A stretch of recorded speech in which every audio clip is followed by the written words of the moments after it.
شونډې ګول شي واو आवाज پیدا شي دا پکې سره وای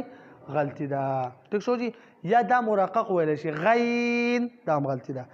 ټیک شو یا اماله پکې وکړی شي دا هم غلطي ده نو صحیح تلفظ لراشه جی غین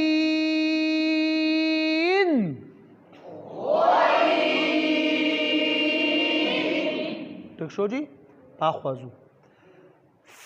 فا چې پا ونه ویل شي دا غلطي ده د فا په اخر کې حمزه الف پیدا نشي خله زره بند نشي دا ځکه فا ده چې سری ګول دی او لپاسه پې یو ټکی دی اسانه خبره سری ګول دی او لپاسه پې یو ټکی دی ټیک شو دي حرف چونکې آسان دی خو دا به وایي چې بای پا به نه وایي بعضې ماشوم پا نه وایي هغه هېڅ وایي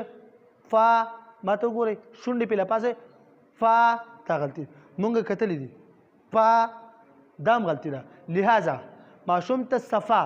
بچه دا دوه غاښونه په دې شونډو باندې سې کېده وایي اوس ووایه فا ټیک شو جي خو دې کې به ماشوم ته کتل غواړي ماشوم اکثر د استاذ اواز چې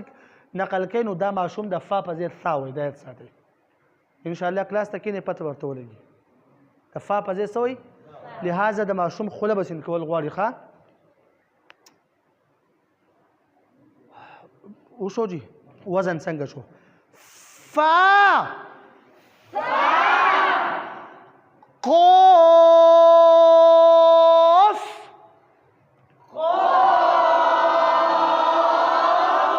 غلطي به کې دا چې قاف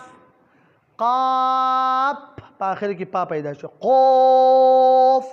واو پکې پیدا شي شونډې پکې ګول شي دا پکې غلطیان دي نو صحیح تلفظ بدای چې ټول غلطیان نو صفا وای دسي قاف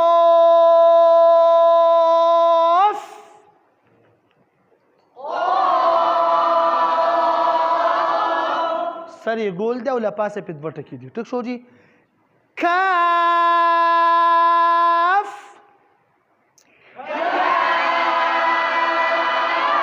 په دې کې دوه خبرې اساته یو په دې اوله کې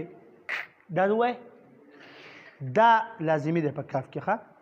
دویم په آخر کې پا پیدا نشي کاف نه ښه کاف